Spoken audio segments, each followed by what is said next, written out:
히스기야의 간절함은 믿음이고 믿음은 기적을 일으킨다 라는 제목으로 하나님 말씀 증거합니다. 히스기야는 남유다의 왕입니다. 남유다는 아수르의 침략으로 말미암아 나라가 망할 위기에 처해 있었습니다. 그러나 하나님의 은혜로 말미암아 기적적으로 역전의 성리를 거둡니다. 하나님이 친히 아수르의 18만 5천 명의 군대를 멸하셨기 때문입니다. 그리고 아수르의 왕 사네립은 본국으로 돌아가잖아요. 패하고 패장병들을 이끌고 본국으로 돌아가니까 누가 반기겠어요? 그래서 사네립의 반대 세력이 암살해서 죽여버립니다. 이제 히스기야에게는 아무런 걱정이 없습니다. 무엇보다도 남유다는 이 당시 최대 강대국 아수르의 침략을 막아놨기 때문에 주변 여러 나라들로부터 이제 두려움이 대상이 되었죠. 히스기야는 하나님이 지켜주시는 왕이라는 소문이 쫙 퍼졌어요. 그래서 감히 남유다를 넘보는 나라들이 없었습니다. 그러므로 히스기야에게는 이제 아무 근심 걱정이 없습니다. 이제 태평성대만 누리면 됩니다. 그런데 히스기야 개인적으로 큰 문제가 생겼어요. 히스기야에게 죽을 병이 찾아온 겁니다.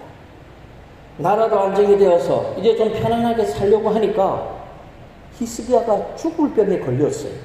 열왕기하 20장 1절 다 같이 읽습니다. 그때에 히스기야가 병들어 죽게 되매 아모스의 아들 선지자 이사야가 그에게 나와서 그에게 이르되 여호와의 말씀이 너는 집을 정리하라 내가 죽고 살지 못하리라 하셨나이다.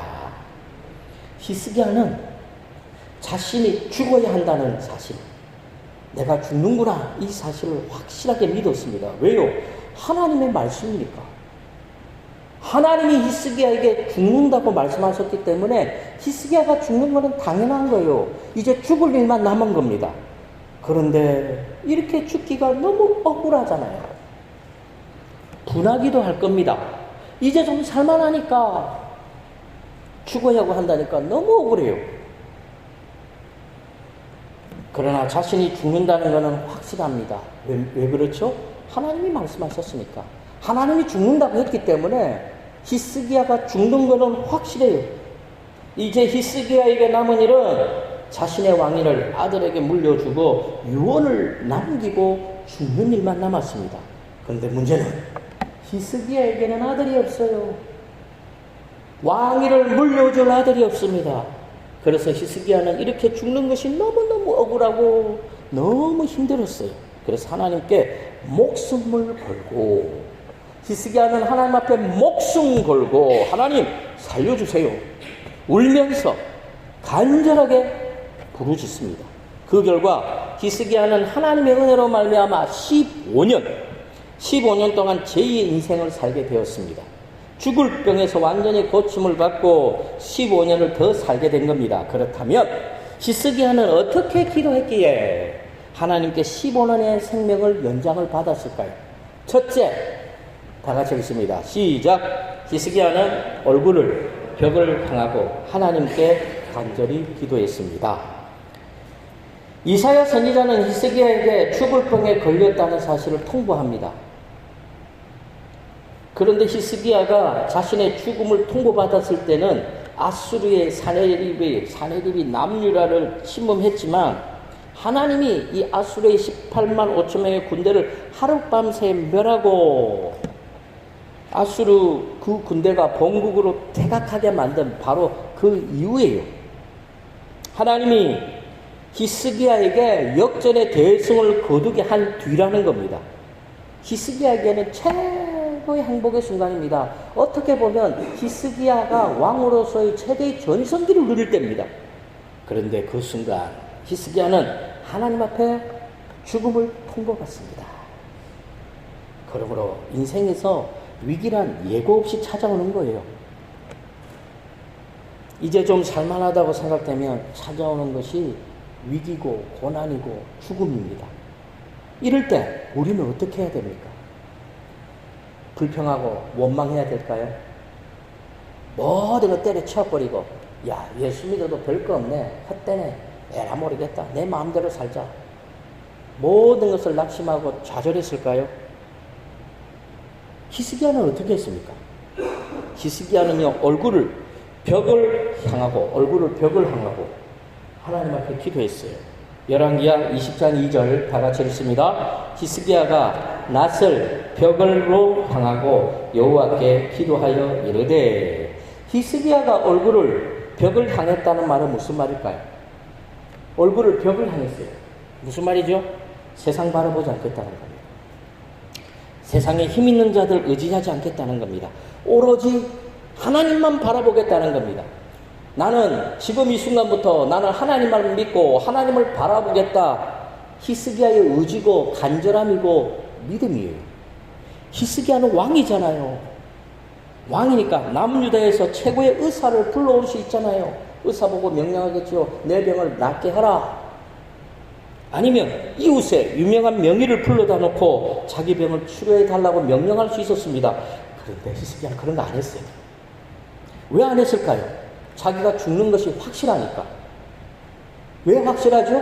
하나님이 죽는다고 했으니까. 하나님이 죽는다고 했는데 세상에서 그 누가, 그 어떤 사람이 히스기야의 생명을 살릴 수 있겠습니까? 여기도 믿음이죠. 히스기야는 믿음이 있으니까 자기의 죽을 병에 대해서 받아들이는 거예요. 나는 죽는구나. 하나님이 나를 죽게 하시는구나. 그래서 힘이 있고 능력이 있었지만 세상의 모든 권력, 의사, 모든 걸 다 포기해요. 그래서 오로지 뭐만? 벽만 바라보는 거죠. 세상 안 본다는 겁니다. 그래서 히스기야는 처음부터 얼굴을 벽을 향하고 하나님만은 바라보고 대충 기도하지 않았어요. 울면서 기도했어요. 자, 며칠 기도했을까요? 한 달? 아니요. 사랑하는 성도 여러분, 우리는 반성해야 돼요. 가정에 문제가 있습니까? 그 문제를 가지고 정말 목숨 걸고 한 달 기도합니까? 안 하잖아요. 그러면 하나님께 고쳐달라고 말합니다. 사랑하는 성도 여러분, 아브라함은 자기 아들을 위해서 25년을 기도했어요. 요셉은 17세에 하나님께 꿈을 꾸고 그 꿈을 이루는데 33세니까 몇 년이 지났죠? 10년 이상이잖아요. 10년 이상 기도했어요. 우리는 몇 년 기도합니까? 우리는 회개해야 돼요. 오히려 하나님이 응답하지 않는 것이 당연한 거예요. 아브라함과 같은 사람도 25년 기도하고요. 요셉 같은 사람도 10년 이상 기도하잖아요. 근데 우리는 도대체 몇 명 기도하고 하나님 내 기도 안 들어준다고 불평하고 원망합니까? 히스기야 보세요. 불평하고 원망하지 않았어요. 벽을 바랐어요. 벽. 다 필요 없다는 거예요. 지금부터 나는 하나님과 목숨 걸고 독대한다고 그러죠. 독대. 나는 하나님만 바라보는 거예요. 그리고 울면서 통곡하지요. 왕으로서 체면 그런 게 어디 있어요? 히스기야는 하나님 앞에 어린아이처럼 울미다. 펑펑펑펑 통곡하죠. 통곡하면서 하나님 살려주세요. 그리고 히스기야가 벽을 향하고 기도했다는 말은 뭘까요? 벽 너머에 있는 하나님의 성전을 바라보고 기도했다라는 겁니다. 지금 히스기야는 어디 있죠? 병상에 누워 있는 거예요. 어디서 기도해야 됩니까? 성전 가서 기도해야 되는데 몸이 아파 못 간다니까. 그래서 어떻게 해요? 그 벽 뒤에는 어디가 있죠? 성전. 그래서 벽을 바라보고 성전을 바라보고 기도했어요. 이 당시 히스기야의 왕궁은 성전과 같은 경내에 있었대요. 그래서 벽 너머에는 하나님의 성전이 있는 거죠. 지금 히스기야는 몸이 불편해요. 거동이 불편해요. 성전에 올라갈 수 있는 힘이 없어요. 그래서 성전을 바라보고 울면서 살려주십시오. 목숨 걸고 기도하는 거예요. 그만큼 히스기야는 기도가 간절했다는 거죠. 오로지 하나님만 바라보고 기도했습니다. 세상의 모든 걸 다 뒤로 한 채 오직 하나님만 바라보고 기도했어요. 그런데 히스기야처럼 기도한 사람들이 성경에 보니까 많이 있더라고요. 특별히 다니엘을 보세요. 다니엘도 바벨론에 있으면서 예루살렘 성전까지 갈 수 없잖아요. 그래서 하루에 3번씩 항상 기도하는데 예루살렘 향해서 창문을 딱 열어놓고 예루살렘 성전을 바라보고 기도했어요. 그러니까 하나님이 어떻게 해요? 응답하는 거예요. 응답. 우리도 마찬가지죠. 히스기야처럼 죽을 병에 걸렸습니까? 가정에 문제가 있습니까? 자녀에게 문제가 있습니까? 히스기야처럼 기도하세요. 하나님만을 바라보고 기도하고 성전을 바라보고 기도해야 돼요. 그러면 히스기야와 같은 기적을 우리가 체험하게 되는 겁니다. 사랑하는 성도 여러분, 오늘날 성도들이 참 불행한 게 뭐냐면 기도의 능력을 모른다는 거예요. 왜? 체험을 안 했으니까. 기도의 능력을 체험을 안 하니까 사람들이 기도를 하면서도 잘 안 믿어요. 안 믿는다니까요. 안타까워요. 기도의 능력을 안 믿는데 왜 기도합니까? 그거 할 필요 없어요. 왜? 믿음 없는 기도는 응답이 없거든요. 오늘날 성도들이 왜 기도 응답을 못 받습니까? 기도가 잘못됐습니다. 잘못된 기도를 많이 하고 있어요. 히스기야는 어떻게 기도해요? 벽만 바라봤다는 거예요. 하나님만 바라봤다는 거예요. 세상 안 바라봤고 그 벽 뒤에 하나님의 성전을 바라봤다는 말도 동일하죠. 하나님만 바라보고 울면서 기도했어요. 통곡하면서 기도했어요. 왕으로서 체면이고 자존심이고 다 내려놓고 하나님 살려주세요. 그러므로 저와 성도님들도 히스기야처럼 기도할 수 있기를 바랍니다.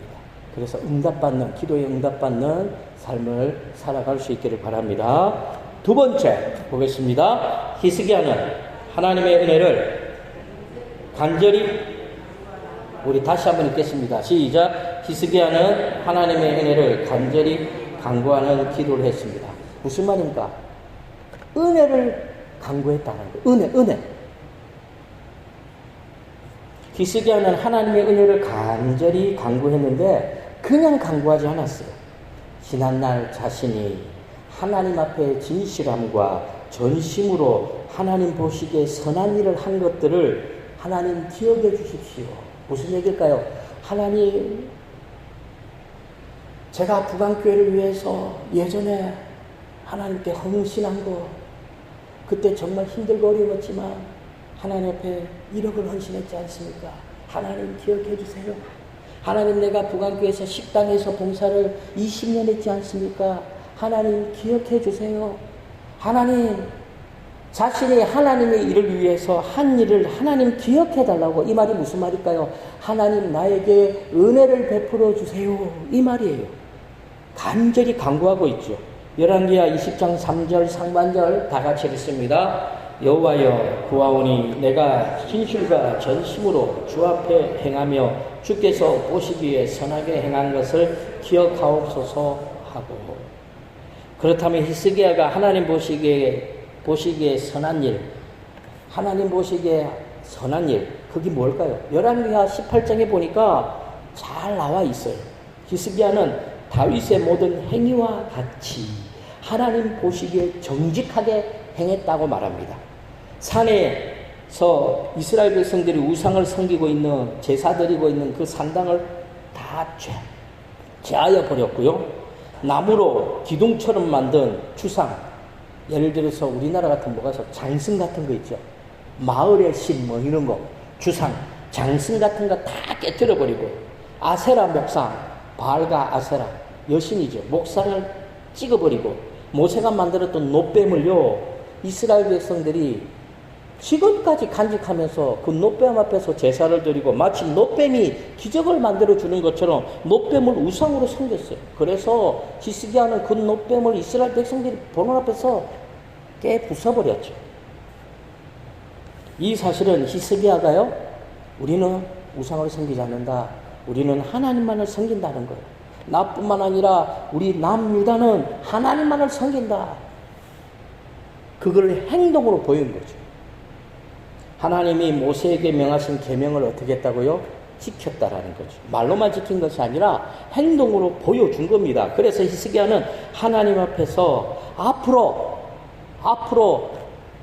남유다는 오로지 하나님만 섬길 테니까 하나님 제발 나를 살려주십시오, 이렇게 간구하는 거죠. 그러므로 우리가 하나님 보시기에 선한 일은 다른 일이 아니에요. 우리에게 하나님 보시기에 선한 일이 뭡니까? 하나님만 잘 섬기면 되는 거예요. 예배 잘 드리면 되는 거예요. 말씀대로 순종하면 되는 거예요. 사명 감당 잘하면 되는 거예요.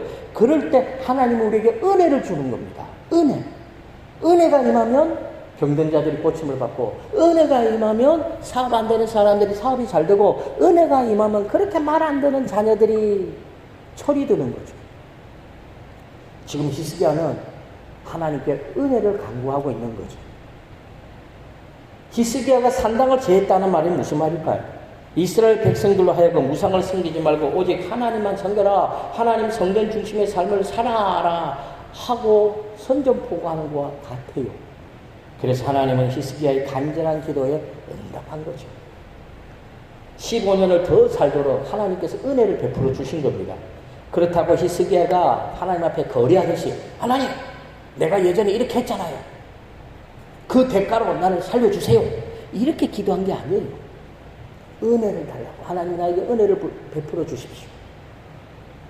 히스기야는 하나님께 보상해달라고 기도한 것이 아닙니다. 히스기야는 하나님 앞에 은혜를 베풀어 달라고 간절히 기도하고 있죠. 그러므로 저와 성도님들도 히스기야처럼 하나님의 일을 정말 열심히 하면서 하나님 앞에 은혜를 간구하는 삶을 살아야 돼요. 그러면 하나님은 기다렸다는 듯이 응답하는 거예요. 그러므로 우리는 오해하면 안 돼요. 행위를 자랑하면 안 된다는 거죠. 하나님, 내가 이렇게 했잖아요. 그러니까 하나님, 우리 가정의 이 문제도 해결해 주세요. 하나님과 거래하면 안 됩니다. 히스기야처럼 평상시에 하나님을 섬기는 삶을 통해 하나님께 은혜를 간구하는 삶을 살아야 되는 거죠. 그럴 때 하나님은 우리의 기도에 응답하는 겁니다. 그래서 하나님의 축복은요, 눈물 흘리고 씨를 뿌리는 사람에게 임하는 거예요. 하나님의 축복은 수고하고 땀을 흘리는 사람들에게 임합니다. 저와 성도님들도 평상시에 하나님을 잘 섬기는 삶을 살아야 돼요. 평상시는 자기 마음대로 살다가 힘들고 어려운 일이 있을 때 마치 벼락치기 공부하듯이 하나님 앞에 매달리는 그런 어리석은 삶을 안 살았으면 좋겠어요. 우리가 평상시에 하나님을 잘 섬기면 마치 우리가 적금 들어놓은 것처럼 필요할 때 적금을 찾아 쓸 수 있는 거죠.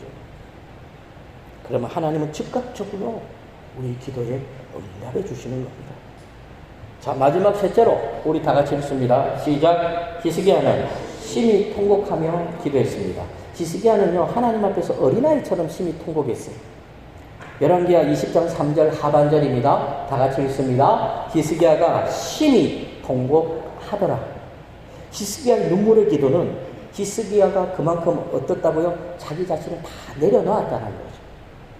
자기 자신을 내려놓지 않는 사람은 울지 않습니다. 자기 자신을 다 내려놓은 사람, 겸손한 사람이 우는 거예요. 히스기야는 모든 것을 내려놓았어요. 왕으로서의 체면도 다 내려놓았어요. 어린아이처럼 울면서 기도했어요. 이 사실은 히스기야가 하나님 앞에 얼마나 겸손한가를 보여주고 있는 겁니다. 그래서 하나님은 히스기야의 눈물의 기도에 즉각적으로 응답하셨어요. 히스기야의 겸손의 기도에 응답한 거죠. 그래서 히스기야는 어떻게 해요? 지금까지 병상에 들어놓아가지고 꼼짝달싹도 못했어요. 일어나지도 못했어요. 그래서 벽만 바라보고 하나님의 성전에도 못 가고 하나님의 성전이 있는 그 벽만 바라보고 기도했는데 히스기야가 어떻게 됐어요? 병상을 털고 일어나서 3일 만에, 3일 만에 하나님의 성전에 올라갈 수 있었어요. 무슨 얘기입니까? 히스기야는 3일 기도했더만 하나님이 히스기야를 살려주셨다는 거죠. 여기서 우리가 주목해야 될 것은 히스기야의 눈물이에요. 눈물. 히스기야의 눈물은 하나님 보셨다라는 거죠. 내가 내 기도를 들었고 내 눈물을 보았노라. 내가 너를 낫게 하리니 내가 3일 만에 여호와의 성전에 올라가겠고 내가 내 날에 15년을 더할 것이며 라고 말씀하셨어요. 히스기야의 눈물은 기적을 일으킨다니까요. 하나님은 히스기야가 불쌍해서 고쳐준 게 아니에요. 하나님은 히스기야의 그 눈물을 흘렸다는 말은요, 히스기야가 하나님 앞에 다 내려놓았다는 거죠. 겸손하다는 거예요. 하나님, 나는 아무것도 아닙니다. 나는 종입니다. 히스기야의 눈물은요, 자신의 죄에 대한 통회의 눈물일 뿐만 아니라 하나님의 은혜를 간절히 원하는 눈물입니다. 하나님, 난 하나님의 은혜 없이는 살 수 없습니다 하고 말하고 있는 거죠. 그래서 하나님은 히스기야의 눈물에 감동한 거예요. 감동하고 히스기야의 그 기도에 응답한 거죠. 이것은 하나님이 성도들의 그 진실된 눈물을 얼마나 귀하게 여기시는지를 우리에게 말씀하고 있는 거죠. 히스기야의 눈물을 귀하게 보신 하나님은 오늘날 우리의 눈물을 귀하게 보신다는 거예요. 그러므로 저와 성도님들도 간절한 기도 제목이 있다면 히스기야처럼 다 내려놓고 어린아이처럼 울면서 기도할 수 있기를 바랍니다. 그러면 하나님이 히스기야에게 응답하셨던 것처럼 즉각적으로 3일 만에 응답해 주실 겁니다. 왜냐하면 하나님은 성도들의 눈물을 귀히 여기기 때문입니다. 그래서 성경에 보면요, 하나님이 눈물의 기도에 응답하신 경우가 굉장히 많아요. 물론 그냥 기도해도 응답하지만 눈물로 기도하면 그 기도가 빠르더라고요. 응답이. 대표적인 사람이 누구 있을까요? 뭐 다윗도 있겠죠. 그런데 특별히 한나의 이 눈물의 기도 엄청나죠. 사무엘상 1장 10절 우리 다 같이 읽습니다. 한나가 마음이 괴로워서 여호와께 기도하고 통곡하며. 한나는 결혼을 했죠. 결혼 잘했어요. 엘가나란 정말로 잘생기고 부자 남편을 만났어요. 또 자상한 남편이네. 너무너무 사랑을 잘해줘요. 근데 문제는요, 오랫동안 자식이 없어요. 고대 사회에서 자식이 있어야 되거든요. 왜? 그래야 대를 잇죠. 무슨 일인지 몰라도 하나님은 한나에게 자식을 안 주었어요. 그래서 그로 말미암아 한나는 많은 고통 가운데 살았어요. 그래서 한나는 낙심하고 힘들었지만 그럴 때마다 어떻게 했습니까? 성전에 올라갔어요. 그리고 오랫동안 10년 이상이더라고요. 제가 보니까 대충보다 10년 이상 하나님 앞에 눈물로 기도합니다. 눈물로 기도하죠. 하나님 눈물로. 그러다가 마지막에 하나님께 소원을 합니다. 하나님, 아들을 주시면 내 그 아들을 젖먹일 때, 까난나 젖먹일 때 내가 하나님께 바치겠습니다. 그러자 하나님이 그 한나에게 아들을 주셨죠. 사무엘을 주셨어요. 사무엘이라는 위대한 아들을 주셨어요. 사무엘은요, 한나가 지금까지 자식 때문에 마음고생하고 눈물 흘렸던 모든 눈물을 위로하기에 충분한 아들이었거든요. 그러므로 성도의 눈물의 기도는 하나님의 마음을 움직이는 힘이 있습니다. 그래서 히스기야의 통곡하며 기도할 때 하나님이 응답하신 것이고, 한나가 눈물로 기도하고 소원할 때 하나님이 응답하신 겁니다. 그런데 아무리 눈물로 기도해도 응답하지 않는 경우가 있더라고요. 왜 그럴까요? 기도 잘못해서 그랬죠. 그럼 어떻게 기도했을까요? 자기 정욕을 위해서 눈물로 기도했기 때문에 그래요. 이런 기도는 믿음의 기도가 아닙니다. 이런 기도는 자기 필요에 따라서 한 기도죠. 그래서 응답이 없는 것이 당연한 거죠. 그러므로 저와 성도님들은 하나님께 간절한 마음으로 진심된 눈물을 흘리면서 기도함으로 이 땅에서 우리의 기도가 다 응답받는 삶을 살아갈 수 있기를 주님의 이름으로 간절히 축원합니다.